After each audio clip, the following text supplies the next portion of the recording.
بسم اللہ الرحمن الرحیم۔ کھلم کھلا تبلیغ اور سچی آواز کی مخالفت۔ اب میں یہاں سے بیان کر رہا ہوں اس کا پیش منظر کیا ہوا جب کھلم کھلا تبلیغ کا دعوت دی گئی اور اس کی کیسی مخالفت ہوئی، اور سوال جواب میں یہ ہمارا مضمون ہوتا ہے۔ آپ سبھی حضرات اس کو غور سے سنیں۔ دین اسلام کیسے پھیلا اور ہم تک کیسے پہنچا، اور جب حضور پاک صلی اللہ علیہ وسلم دنیا میں مبعوث کیے گئے تھے اس وقت کی کیا حالت اور کیفیت تھی۔ سوال ہے کہ جب خداوند عالم کے یہ حکم نازل ہوا، وَأَنذِرْ عَشِيرَتَكَ الْأَقْرَبِينَ، یعنی اپنے قریبی رشتہ داروں کو خدا سے ڈراؤ، تو حضور صلی اللہ علیہ وآلہ وسلم نے اس کی تعمیل کس طرح کی؟ جواب ہے کہ حضور صلی اللہ علیہ وسلم نے عبد مناف یعنی پردادا کی اولاد میں تقریباً 40 آدمی جمع کیے اور فرمایا، جو تحفہ تمہارے لیے میں لایا ہوں دنیا میں کوئی شخص اپنی قوم یا جماعت کے لیے اس سے بہتر تحفہ نہیں لایا۔ میں تمہارے لیے دین و دنیا کی ترقی اور کامیابی لایا ہوں۔ خدا تعالیٰ کو حکم ہے کہ میں تمہیں اس کی طرف بلاؤں۔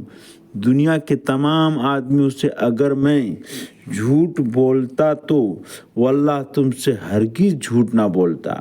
اگر میں دنیا کے تمام آدمیوں کو دھوکہ دیا کرتا تو میرا ضمیر کسی طرح گوارا نہ کرتا کہ تمہیں دھوکہ دوں۔ اس پروردگار کی قسم جو ایکتا ہے، میں تمہارے پاس رسول اور پیغمبر بنا کر بھیجا گیا ہوں۔ سوال ہے کہ قریش نے اس سچی پکار کا کیا جواب دیا؟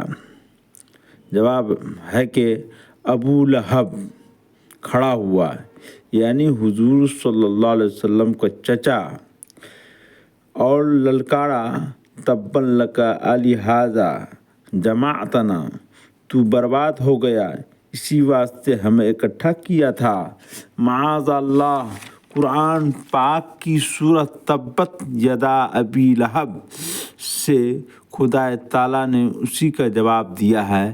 آیت کا ترجمہ یہ ہے کہ ابو لہب ہی برباد ہو گیا۔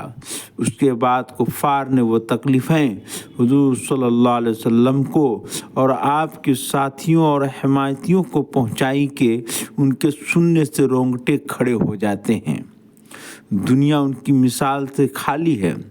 خدا کی پناہ، کبھی حضور صلی اللہ علیہ وآلہ وسلم کے راستوں پر کانٹے بچھا دیے جاتے، کبھی کوٹھوں کے اوپر سے غلاظت اور کوڑے کرکٹ کے ٹکڑے حضور صلی اللہ علیہ وسلم کے جسم پاک پر پھینکے جاتے، کبھی اس جسد مبارک کے ساتھ معاذ اللہ مار پیٹ کی گستاخیاں کی جاتی، زخموں کے خون سے سارا بدن نہلا دیا جاتا۔ خدا کی قدرت نظر آتی تھی جب اللہ کے اس گھر میں جہاں جانور کو ستانا بھی حرام سمجھتے تھے، خود حضور پاک صلی اللہ علیہ وسلم کے رشتہ داروں کی طرف سے حضور صلی اللہ علیہ وسلم کو طرح طرح کی اذیتیں پہنچائی جاتی تھی۔ وہی کعبہ جو خدا کا گھر تھا، جو تمام مخلوقات کے لیے امن کی جگہ تھا، جب خدا کا سب سے زیادہ پاک اور پیارا بندہ خدا کے سامنے سجدہ کرتا تو بھی گردن میں کپڑا ڈال کر کھینچا جاتا، تو کبھی گردن میں کپڑا ڈال کر کھینچا جاتا، اس سے گلا گھٹنے لگتا، آنکھیں باہر کو آنے لگتی، کبھی سر پر اونٹ کی اوجھ رکھ دی جاتی جس میں منوں کی غلاظت ہوتی، اس مقدس سر کو کچلنے کی کوشش کی جاتی جو خدا کے بے خوف گھر میں اللہ کے سامنے زمین پر رکھا ہوا تھا۔ کبھی خدا کے اس محبوب بندے کو شہید کر دینے کے منصوبے کیے جاتے۔ ایسا بھی ہوا کہ آپ کے ساتھیوں کو دہکتے ہوئے انگاروں پر لٹا دیا گیا۔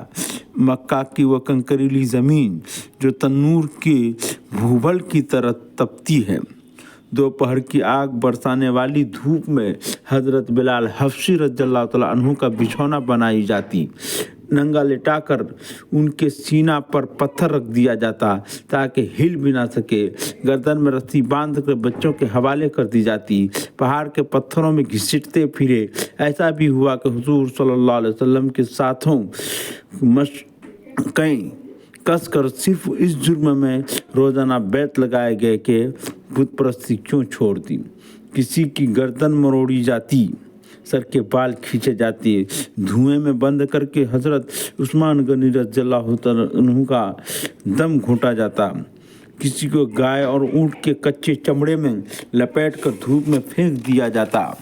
किसी को लोहे के ज़रा पहनाकर जलते हुए पत्थरों पर गिरा दिया जाता।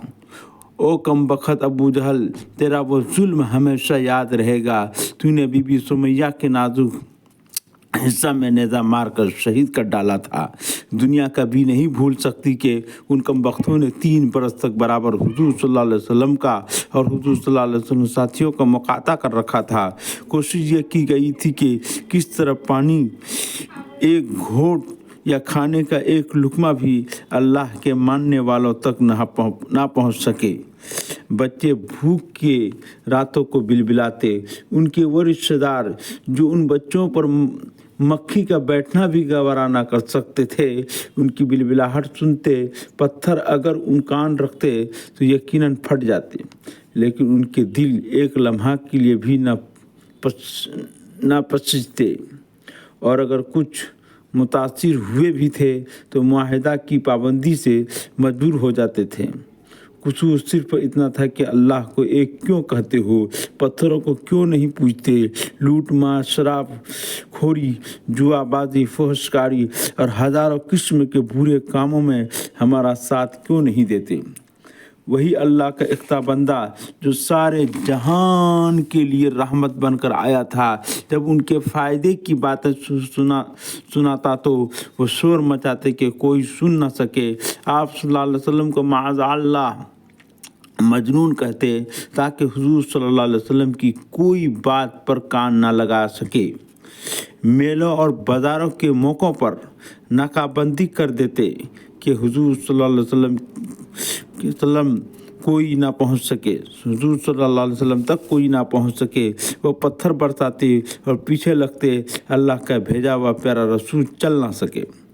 तारिक बिन अब्दुल्ला मुहारबी एक सहाबी हैं। इस्लाम से पहले जिलमजाज के पहले कि एक बाज़ार यानी मेले में गए तो उन्होंने देखा कि एक सुर्खधारियों की चादर ओढ़े हुए है और पुकार रहा है, लोगों कह दो अल्लाह के सिवा कोई माबूद नहीं, कामयाब हो जाओगे। एक दूसरा सख्त पत्थर लिए हुए उनके पीछे लगा हुआ है। पत्थरों की मार से कदमों और टखनों को लहूलुहान कर चुका है।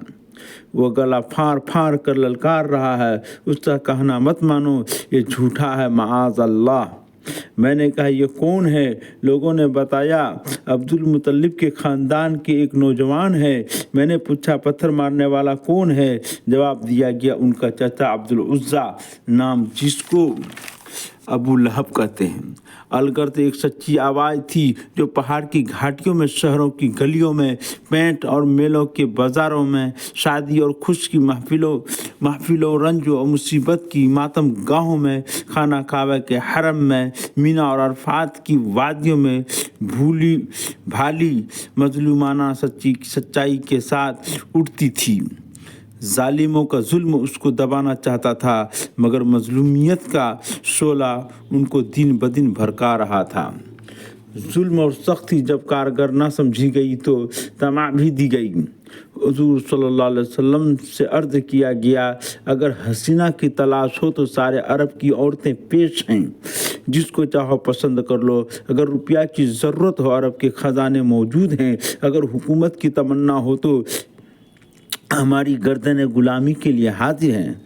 हम रियाया बनते हैं और आपको बादशाह बनाते हैं। मगर जवाब एक था, और वो ये कि अगर दुनिया जहां के आदमी मेरे एक हाथ पर चांद और दूसरे हाथ पर सूरज भी ला कर रख दें तो खुदा की कसम मैं उस जगह से न हटूंगा जिस पर मेरे रब ने मुझे जमा दिया है।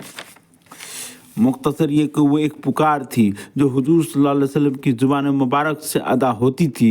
नाफरमान मखलूक ने हज़ारों कोशिशों से दबाना चाहा मगर खुदा की पुकार थी। अल्लाह की आवाज़ को बुलंद होना था, वो बुलंद हुई और आज तक बुलंद है। अब तुम्हारा फ़र्ज़ है कि आइंदा उसको बुलंद रखो।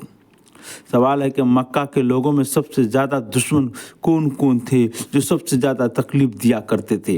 हुजूर सल्लल्लाहु अलैहि वसल्लम का चाचा अबू लहब, अबू जहल और उसके भाई आसी, वलीद बिन उतबा और अबुल बख्तरी, पेशर हिशाम, उतबा बिन पेशर रबिया और शबिया पेशर रबिया थे और शैबा पेशर रबिया थे। दुनिया में उनका क्या अंजाम हुआ? सवाल है कि दुनिया में उनका क्या अंजाम हुआ? जवाब, जंग बदर में मारे गए। अबू लहब जंग बदर में आया ही ना था, वो उस वक्त बच गया मगर जंग बदर से एक हफ्ता बाद वो चेचक में मुब्तला हुआ और मर गया। 3 रोज तक उसकी लाश पड़ी रही।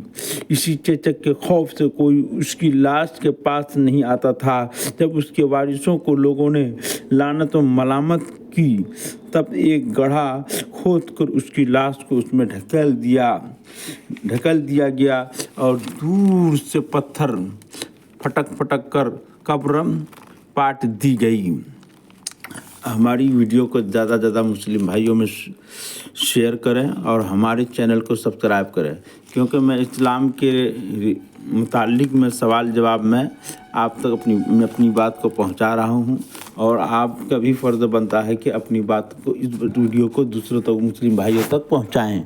आमीन सुमा आमीन।